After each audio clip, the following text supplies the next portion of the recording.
Bonjour à tous et bienvenue dans cette nouvelle vidéo et pas des moindres. Aujourd'hui vidéo top chrono, j'ai 7 jours pour me coudre une robe d'invité de mariage.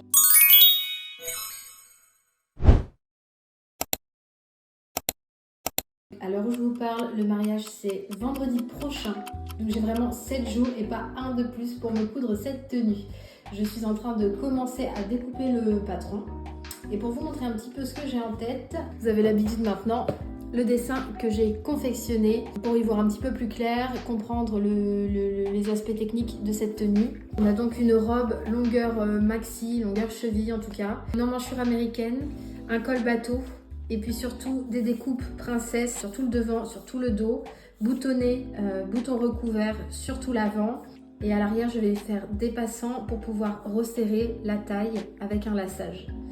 Voilà un petit peu, rien de très complexe techniquement parlant. J'ai fait donc le patron à mes mesures, encore une fois sur le site The Sewist dont je vous ai déjà parlé dans mes précédentes vidéos.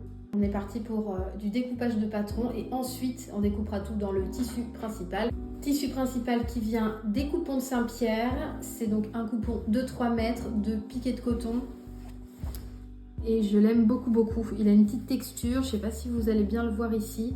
C'est un espèce de rose poudré très pâle, très mignon. Le but surtout de cette tenue, c'est effectivement de la porter pour le mariage, mais d'avoir quelque chose que je sais que je vais pouvoir porter facilement dans le reste de mon quotidien. Voilà, c'est parti.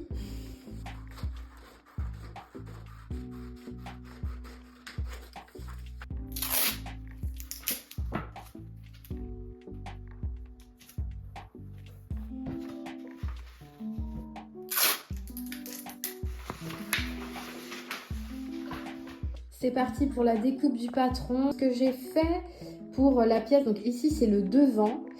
Et normalement sur ce patron là il y a une patte de boutonnage, mais moi je voudrais que ce soit inclus, que ce soit vraiment une pièce que je rabats à l'intérieur de la robe pour avoir vraiment un plat et pas de couture sur le devant. Donc j'ai scotché tout bêtement ma patte de boutonnage à ma pièce principale. Alors bon, j'aurai 1 cm en trop qu'il faudra que je pense à bien replier. Donc voilà, je me le note dans un coin pour le faire plus tard. Également, comme je veux un laçage sur la partie dos, je vais garder, parce que là il n'y a aucune pièce à couper au pli, je vais donc pouvoir me garder de toute la longueur, donc les 3 mètres en tout, que je vais venir couper en une bande. Alors je me tâte encore sur la largeur que je veux qu'elle fasse. Je pense la couper à 3 cm. Et puis ensuite, ça me servira en fait pour faire mon laçage du dos. Également, il faut que je pense à inclure des poches sur le côté. Pour un mariage, c'est quand même bien pratique. Si je peux mettre au moins une tétine et les clés de voiture dans mes poches. Et je vais tout découper par terre tout simplement parce que ma table de coupe est bien encombrée et que de toute façon, vu la longueur des pièces, autant le faire à terre. C'est pas dans mes habitudes, mais là, ça fera l'affaire comme ça. Donc c'est parti pour la découpe.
On se retrouve pour le jour 2 de cette confection de robe d'invité de mariage. Aujourd'hui, on se focalise sur le montage de la robe. Tout sera cousu en couture anglaise, évidemment. Vous avez l'habitude avec moi, quand il n'y a pas de doublure, c'est obligatoirement couture anglaise pour que ce soit nickel à l'intérieur. Et on va essayer d'avancer le plus possible aujourd'hui. Voilà. Donc ici j'ai ma pièce du milieu de dos qui n'a pas été coupée au pli parce qu'on veut garder effectivement ce côté cintré au niveau de la taille. Comme on est sur de la couture anglaise, je garde mon tissu non pas endroit contre endroit mais bien envers contre envers. Ici en plus on le voit bien. Donc envers contre envers, je vais venir épingler tout du long et ensuite je retournerai la couture pour pouvoir la refaire cette fois endroit contre endroit. De toute façon, je vais vous montrer, ce sera plus parlant. Donc là, c'est parti, je vais épingler et passer en machine.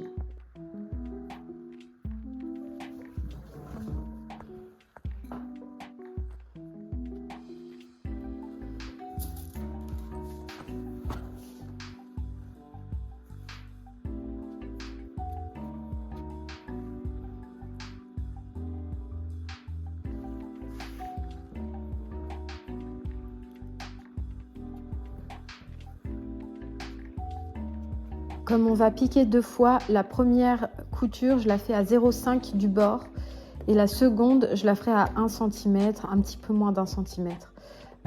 Comme ça me prend un tout petit peu plus que les valeurs de couture qui sont incluses déjà dans le patron. Mais de toute façon, comme je connais The Sewist, je sais qu'il marche plutôt grand, même à vos mesures, c'est toujours un peu plus large que vos mesures. Donc je sais que de base j'ai de l'aisance, donc en faisant 1,5 plutôt que 1 cm de valeur de couture, je sais que je tomberai bien quand même. Donc c'est parti. Mon point d'arrêt.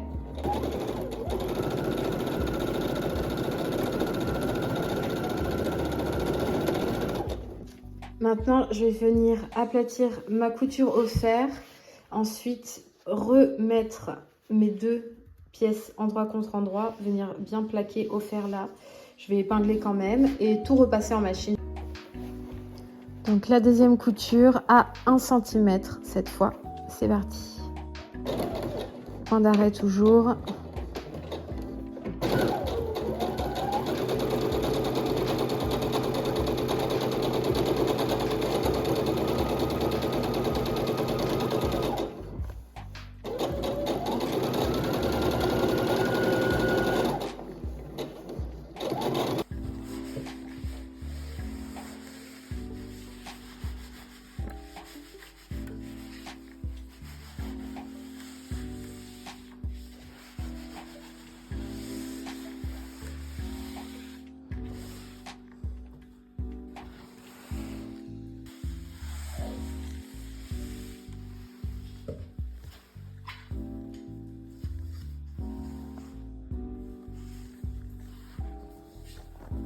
Voilà un petit peu pour le dos. Bon, forcément, hein, c'est juste placé là pour voir un petit peu, mais je pense que ça va faire un très joli dos. En tout cas, maintenant, je vais refaire donc la même technique de couture anglaise sur les devants et côtés devant de chaque côté pour avoir vraiment les 2 devants de fini. Et ensuite, j'aurai plus comme ça qu'à assembler les côtés arrière pour pouvoir vraiment refermer toute la robe. J'ai épinglé tout le devant avec le côté devant, donc ça c'est une première partie. Je vais le faire sur la deuxième partie également, comme ça je passe tout en machine en même temps, on va essayer de gagner un peu de temps.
Premier bilan de cette matinée couture, je suis plutôt contente, j'ai bien avancé.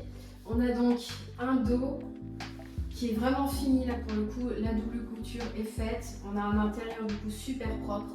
C'est vraiment chouette. Il faut absolument que je pense, quand je viendrai fixer les côtés ici, faire donc mes petits passants. J'ai pas encore vraiment réfléchi comment je vais les intégrer, mais j'ai bien fait par contre le ruban qui va venir se glisser dans mon lassage. Je vais pas faire un gros lassage juste au niveau de la taille sur peut-être 10-15 cm, j'imagine 20 grand maximum, peut-être 3-4 passants, pas beaucoup plus, 3-4 de chaque côté. Et il faut vraiment que je réfléchisse là, en allant déjeuner, je vais réfléchir à comment est-ce que je vais les insérer. Soit effectivement je les fais dans les coutures de milieu, mais j'ai l'impression que ce sera peut-être un peu loin. Bon après avec la couture anglaise, bon à voir. Ou est-ce que sinon je les inclus à la main directement sur les côtés. Je vais regarder si je trouve des tutos ou quoi, des articles qui parlent de ce genre de modification. Donc voilà pour le dos. J'ai les deux devant, j'ai fait ma première couture à 0,5 et là j'ai tout assemblé, enfin du moins épinglé pour faire ma deuxième couture à 1 cm. Et comme ça ma couture anglaise sur les deux devant et côté devant sera finie. Autre chose à laquelle il faut que je pense, une fois donc que ma couture anglaise sera faite, donc là j'aurai mon devant comme ça, et ensuite ça viendra se replier pour former ma bande de boutons. Et il faut que j'inclue ici, donc sur ce côté, les poches. J'ai découpé des poches, donc il faut que je pense à bien les inclure aussi avant de coudre donc mon côté. C'est vraiment les deux choses à laquelle je dois être vigilante, de ne pas oublier de faire mes poches surtout. Je veux vraiment des poches. Je trouve qu'on a vraiment bien avancé aujourd'hui, donc c'est parti, je vais aller déjeuner et je reviendrai en pleine forme pour la suite de cette couture. Bilan de cette matinée couture plutôt satisfaisant. J'ai complètement fini le dos de ma robe. La couture anglaise est finie également, donc ça fait super propre. C'est vraiment la finition que je préfère quand il n'y a pas de doublure. Ce qu'il y a à faire au niveau du dos, ça va être de créer 4 passants de chaque côté dans lesquels je viendrai glisser un ruban que je vais faire dans le même tissu donc, que la robe. Ça me permettra de venir resserrer la taille à l'arrière et je ne sais pas encore comment je vais faire au niveau des passants. Est-ce que je les inclus à la couture qui m'aidera donc ensuite au côté de la robe? Est-ce que je les couds directement à la main plus proche du milieu dos? Je vais voir un petit peu comment je vais faire. Je ne sais pas encore très bien, je n'ai pas réfléchi à la chose, mais il va falloir. J'ai une étape à faire assez rapidement. Alors, je viens d'épingler les poches endroit contre endroit. Je vais venir ensuite, une fois que ce sera appliqué, surpiquer le long de la poche pour bien la plaquer. Voilà. Ici, donc pour les deux devant, tout est déjà assemblé. J'ai bien mes coutures anglaises à l'intérieur. Ça fait hyper propre comme ça. Hop. Et donc voilà, je vais assembler mes poches. Donc là, c'est les côtés qui vont venir ensuite être cousus ici. Et pareil, il va falloir que je fasse la même chose de chaque côté là, de mes devants. Donc j'ai fait mes petites marques là où est-ce que je dois venir insérer les poches. Donc je vais faire ça de ce côté-là également. Comme ça, après, j'aurai plus qu'à assembler les deux. Nous voici au jour 3 de la confection de la robe invitée de mariage. Voilà où on en est. Le plus gros est déjà monté au niveau de la robe. Tout à l'intérieur est déjà monté en couture anglaise. Les seules choses du corps de la robe qui me reste vraiment à coudre au final, c'est la partie de l'arrière. Vous voyez la jonction entre le côté et le dos de la robe. Les poches sont finies. En plus, elles sont assez grandes, donc il y a vraiment de quoi ranger des petits trucs dans ces poches. C'est super cool. Le dos, donc je vous avais déjà montré, est déjà fini. Ça va être vraiment ces coutures-là à faire. Mais avant, je dois monter les parmentures pour avoir donc une encolure et puis surtout une emmanchure qui soit vraiment nickel. Sinon, je suis déjà très contente du résultat. Il va falloir donc ensuite que je passe après les parmentures. Il faudra que je regarde comment je fais au niveau donc des passants que je n'ai même pas encore coupés. Il faut que je les coupe pour pouvoir ensuite donc les insérer dans la robe et pouvoir vraiment venir resserrer la taille. Et voilà. La dernière étape après sera donc de faire tous les boutons qui vont aller jusqu'au bas, boutons recouverts dans le même tissu. Donc il reste encore un peu de travail, mais je suis déjà très contente du tombé de la robe et de la couleur. Là, ça ressemble vraiment plus pâle que ce que c'est réellement. C'est vraiment un joli baby pink. Une fois repassé, forcément, ce sera tout de suite un peu plus flatteur. Mais voilà, comme ça, au moins, vous voyez où on en est en jour 3.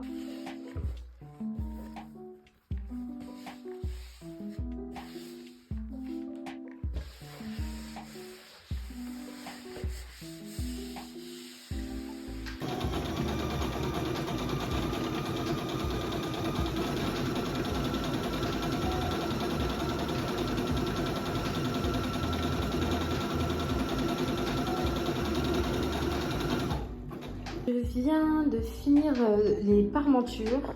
Alors, dans le patron, normalement, elles sont juste surjetées au niveau du bas. Moi, j'ai pas de surjeteuse. Et puis, de toute façon, c'est pas une finition que j'aime vraiment. Même si c'est ce qu'on trouve dans le commerce, je trouve ça pas très propre. Donc, j'ai juste fait un point zigzag que je suis venue ensuite plaquer au fer et que j'ai repiqué pour avoir vraiment une finition vraiment propre. Déjà que de base, j'aime pas spécialement les parmentures, donc bon, autant faire en sorte que chaque pièce soit vraiment clean. Je vais pouvoir donc monter les parmentures sur la robe, et là, on pourra dire déjà qu'on aura bien avancé dans le rendu final de la robe. De là, ensuite, je pourrais l'essayer et voir au niveau de la transparence. J'avais un peu peur de ça. Est-ce que c'est transparent ou non? Telle est la question. J'espère que non, parce que sinon, il faudra que je découse les parmentures et que je trouve de quoi doubler la robe. Donc bon, on va croiser les doigts pour que tout se passe bien, juste avec les parmentures. Bon, premier fitting, je trouve plutôt satisfaisant. Il faudra bien que je repasse les poches pour bien que ce soit un peu moins visible dans la silhouette. Très contente du rendu. C'est pas transparent. Et on va pouvoir mettre les parmentures. C'est peut-être un peu grand ici. Un petit centimètre là. Sachant que ça va trop remonter dans le col. Autrement, je suis contente. C'est pas transparent. C'est ce dont j'avais le plus peur. Ça mérite un bon coup de repassage, hein, mais au moins c'est pour se rendre compte. Bonjour à tous. Nous sommes au jour 4 de la confection de ma robe d'invité de mariage. J'ai plutôt bien avancé hier soir. Je vais vous montrer un petit peu le résultat. Là voilà sur le mannequin, tout est assemblé, toutes les coutures sont vraiment finies, les parmentures sont montées. Je suis très contente de mes finitions, c'est vraiment très propre à l'intérieur, vous voyez, hein, tout est en couture anglaise. On a les poches qui viennent se placer devant, encolure bateau ici, et si je tourne, hop. Donc elle mérite bien sûr un bon coup de repassage, mais donc voilà, globalement tout est monté. J'ai également préparé hier le lien qui va venir se placer ensuite dans le dos pour resserrer et mes bandes de passants. J'ai retrouvé une vidéo de ma robe d'inspiration. On voit bien qu'il y a 2 passants de chaque côté. Qu'ensuite le lassage vient se faire donc dans ces en tout 4 passants. Et ils sont inclus sur les coutures de côté. Comme c'est des coutures anglaises, c'est pas grave, je vais juste découdre les endroits où je veux insérer mes petits passants. Je ferai ça tout à l'heure. Mais avant de faire mes passants et de les insérer sur la robe, je veux déjà qu'elles soient boutonnées. Comme ça, moi, je vais pouvoir enfiler la robe et voir exactement où est-ce que je veux placer mes passants dans le dos pour que ce soit le plus flatteur pour la silhouette. Donc, pour ceci, j'ai des petits boutons en métal que je vais venir recouvrir manuellement. D'habitude, je prends, vous savez, des petits kits pour soi-même clipser les boutons et faire des boutons recouverts. Mais je trouve que ça tient jamais très bien. Le résultat n'est pas toujours très net et puis c'est plus onéreux aussi. J'ai choisi cette fois-ci de faire moi-même mes petits gabarits en suivant un tutoriel que j'ai trouvé hier soir et que j'ai regardé attentivement. Je vous mettrai d'ailleurs ce tutoriel dans la barre d'informations. Si vous souhaitez regarder aussi. Et donc voilà, je vais découper, il me faut 12 boutons en tout. Donc je vais découper tout ça et je vais vous montrer donc la technique que je vais utiliser pour pouvoir refermer les boutons et faire de jolis boutons recouverts dans le même tissu. Donc que la robe. Donc là pour le coup c'est un travail de minutie, ça va être un petit peu long. C'est pour ça que je préfère m'y prendre à l'avance. Une fois que tous les boutons seront faits, je pourrai les positionner, faire mes boutonnières et vraiment porter la robe et voir où est-ce que je veux placer ensuite donc mes petits passants avec le lien de resserrage à l'arrière. Je l'ai fait très fin, mais bon, je pense que ça colle plus à ce que j'avais en tête aussi. Donc voilà pour cette partie-là. Je vais vous montrer en détail la technique. Donc pour faire les petits boutons recouverts, j'en ai fait 3 déjà. C'est moins long que ce que je pensais quand même à faire. Donc je suis plutôt contente du résultat. Enfin celui-ci vraiment, le dernier que j'ai fait, je trouve que là j'ai vraiment trouvé ma façon de bien corriger les petites aspérités que vous pouvez voir sur celui-ci, que c'est un peu moins le cas. Celui-là aussi, il y a quelques petits défauts. Mais ce qui est certain, c'est que je ne reviendrai plus en arrière. C'est cette technique-là qui donne le rendu que je préfère. C'est plus de travail. Et encore, je suis pas sûre que ce soit moins long à faire que les boutons recouverts qu'on clipse. En ce qui me concerne, j'arrivais jamais à bien le faire. Donc là, au moins, je suis vraiment contente de cette technique. Et je vais vous montrer un petit peu plus en détail comment je réalise ça. Voilà comment je procède. J'ai mon petit gabarit, donc coupé dans le même tissu que celui de ma robe. Voilà l'endroit, voici l'envers. Donc on va travailler sur l'envers. Je prends une aiguille, je viens passer mon fil de la même couleur que je double, petit nœud au bout. Et je vais venir piquer à peu près 5 mm plutôt. Voilà, tout autour de mon cercle. Ce qui va me permettre ensuite, en tirant sur le fil, de créer comme une petite bourse dans laquelle je vais pouvoir déposer ensuite mon bouton. C'est assez minutieux, mais ça se fait bien. J'ai un peu recoupé mes gabarits. Les premiers étant trop grands, j'ai trop de tissu sur l'envers ensuite du bouton, vous voyez. Alors j'ai pourtant recoupé un peu avec mes ciseaux, mais mine de rien, c'est un peu trop grand, donc je fais des essais. Là, j'ai recoupé un petit peu plus le tour de mon petit cercle.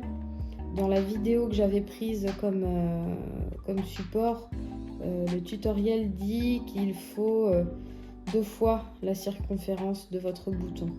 Donc mon bouton ici fait à peu près un peu plus, ouais c'est ça, un petit peu plus de 1,5 cm, un petit peu plus de 3 cm de circonférence pour mes petits cercles. Voilà, donc quand on en arrive à faire le tour, l'important c'est de passer votre fil vraiment juste, de le placer à côté de là où vous avez piqué la première fois. Voilà, il faut que les deux se touchent quasiment, enfin du moins qu'ils soient au même niveau. Là vous pouvez déjà commencer à former votre petit panier, c'est vraiment très choupinou. On va y mettre donc notre bouton, le placer et là on peut tirer pour continuer de former notre bouton recouvert. Voilà ce que ça donne. Alors on peut ajuster un petit peu pour avoir le moins de plis possible, que ce soit le mieux réparti. Alors j'imagine que c'est vraiment la régularité de vos points qui effacera au mieux cet effet. Alors comme c'est dit dans le tuto, on peut très bien s'arrêter là, mais la personne propose de venir comme broder tout le tour ici du bouton pour diminuer au plus les petits plis, et c'est ce que j'ai fait sur les boutons précédents. Je suis vraiment très contente du rendu. Donc c'est ce qu'on va venir faire. On va donc prendre un premier pli, on va piquer à l'intérieur, vous voyez, hop, on saute le pli suivant et on vient piquer hop dans celui d'après. Donc on en saute un. Ça, c'est la première étape. Ensuite, je recule. Je fais un point d'arrêt finalement, dans lequel je reprends le pli que j'ai sauté. J'en saute un et je repique. Hop, et je reviens. Donc, un en arrière. J'en saute un et je repique. Et ça tout du long, ce qui va vraiment permettre de plaquer le tissu au mieux. Hop, je saute un pli et je pique. Je reviens en arrière, je pique, je saute un pli et je pique dans le suivant. Voilà. Et là déjà on peut voir à quel point ça plaque beaucoup mieux les petits plis. Donc je reprends mon pli, hop, je saute et je pique dans le précédent, dans le suivant plutôt. Hop. Et je recommence, point en arrière, je saute et je pique le pli d'après. Encore une fois. Alors c'est pareil, il est dit dans le tutoriel de faire un petit peu plus d'un tour. Ça permet de vraiment fixer le bouton. J'aime bien tirer à chaque fois pour vraiment plaquer ma matière. Il n'y a que ce pli là encore. Hop là.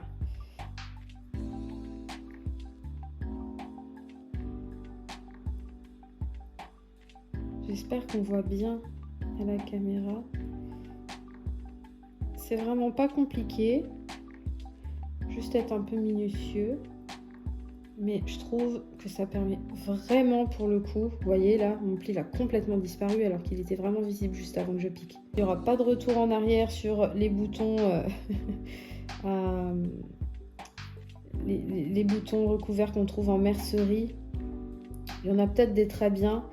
Mais je dois dire qu'au niveau des finitions, c'est vraiment quelque chose que j'essaye de travailler pour que ce soit le plus qualitatif possible. Eh bien, je dois bien dire que cette finition-là, que je trouve la plus propre. Ça, c'est vrai que... Voilà, je vais faire un petit coup ici, parce que celui-là est encore un peu visible. Hop! Et voilà, on tire bien. Moi, je viens ensuite repiquer, hop, pour vraiment coincer mon fil. Et on a un bouton qui est franchement, il est parfait. Donc voilà ma petite technique que j'ai trouvée. Je suis contente parce que ça me semblait pas forcément facile et je trouve que je la tiens bien. Donc écoutez, nous avons 4 boutons et j'en ai 12 en tout à faire, donc c'est parti. Je suis vraiment contente du résultat, il n'y a pas à dire, c'est la meilleure technique jusque-là de ce que j'ai pu tester pour avoir des petits boutons recouverts. Voilà, ils sont vraiment nickel. Maintenant, avant de faire les boutonnières, je veux d'abord pouvoir finir le bas de la robe. Comme ça me permettra vraiment de calculer les écarts pour y mettre mes boutons. Ensuite, on passera aux boutonnières. Et la dernière étape, ce sera de venir insérer mes petits passants de chaque côté de la robe. Donc ça demande que je découse quand même, vu que c'est de la couture anglaise, c'est pas grave, je vais juste découdre une partie là où je viendrai en fait insérer les passants.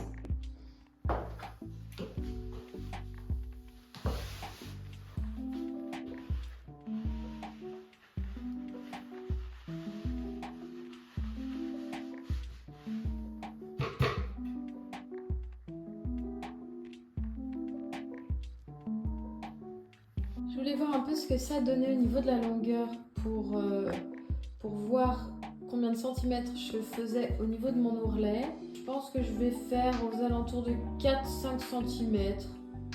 4, 3, 4. Ouais, peut-être même 5. Je crois que c'est ce qui est prévu à la base, hein, de toute façon, sur le patron. J'ai fait un premier rentré de 1 cm. Je vais épingler à 4 pour voir ce que ça peut donner. Je veux vraiment qu'on voit bien la cheville.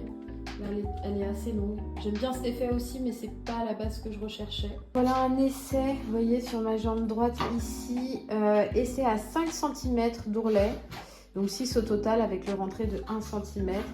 Je trouve que ça fait une bonne silhouette. On voit bien la cheville comme je voulais. Après, j'hésite. Peut-être à 4, ce serait un tout petit peu plus bas, un tout petit peu plus cohérent. Je voulais vraiment que ça soit juste au-dessus de la cheville.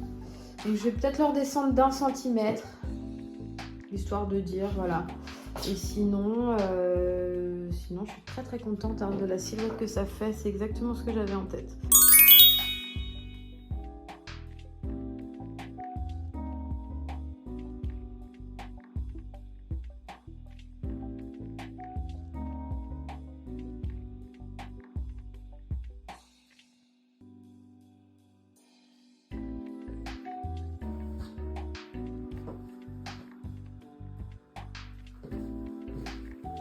Eh bien écoutez, défi relevé, qu'est-ce que vous en pensez? Une robe invitée de mariage en 7 jours, au final il m'aura fallu quelque chose comme 4 jours et demi pour la coudre, sachant que j'ai pas cousu tous les jours, notamment le week-end où j'ai pas eu l'occasion de retoucher à ce projet-là.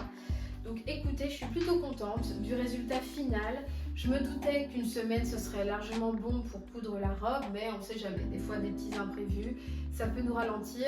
Je vous conseille, quand vous avez comme ça des échéances un peu courtes pour réaliser un vêtement, de vraiment bien vous organiser, de voir tout ce que vous pouvez épingler ou passer au fer à repasser en même temps, et puis ensuite passer à la piqueuse, à la machine, toutes ces pièces-là pour vraiment gagner du temps. C'est ce que j'ai essayé de faire au mieux pour en tout cas ce qui est du corps de la robe. Après pour les détails c'est peut-être un petit peu moins le cas. Mais enfin voilà, je me doutais que le timing serait bon, au sens où il n'y a pas énormément de points techniques vraiment difficiles. La seule chose qui prenait du temps dans tout ça, c'était les coutures anglaises. Mais encore une fois, si on est bien organisé, ça va tout seul. Voilà, simplement comme la robe est longue, bah forcément on refait 2 fois des longues coutures tout du long, puis il y a beaucoup d'empiècements de robe pour avoir ce côté un petit peu évasé.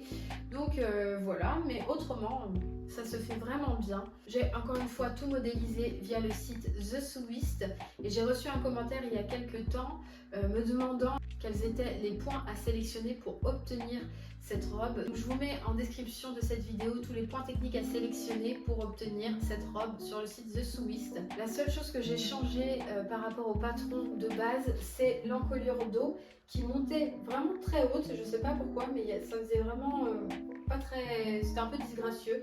Donc écoutez, j'ai coupé dans le tissu principal et dans la doublure pour que tout coïncide. C'est vraiment le seul changement que j'ai fait. Autrement, j'ai suivi le patron à la lettre.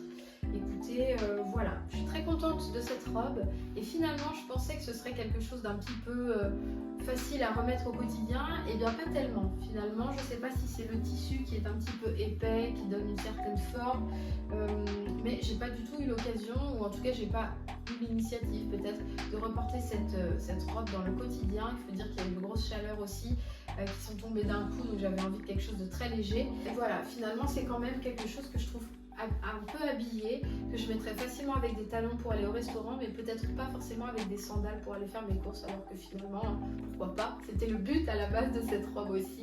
Donc n'hésitez pas vous à me donner vos conseils pour soit casser un petit peu un habit que vous trouvez trop habillé pour quand même pouvoir le porter au quotidien, ou tout simplement est-ce que je devrais refaire cette robe dans un tissu un peu plus casual. Je pensais d'ailleurs pourquoi pas à la refaire, pourquoi pas dans le coupon de chambray que j'ai en stock et que je vous ai montré dans une vidéo précédente. C'est vrai que c'est un tissu qui est un petit peu plus fluide, qui a une main un petit peu plus molle, et ce sera peut-être plus adapté au mouvement du corps plutôt que ce coton qui est très rigide, que j'aime beaucoup mais qui a une certaine épaisseur et du coup qui plisse énormément. Dans tous les cas, c'est toujours plus ou moins le cas avec les matières naturelles, mais effectivement, pourquoi pas le refaire dans un chambray. Je suis très contente d'ailleurs au niveau des poches, je trouve qu'elles sont bien mises au bon endroit, mais au-delà de ça, je trouve qu'elles restructurent un petit peu la silhouette au niveau des hanches, comme ça se tient bien à ce niveau-là.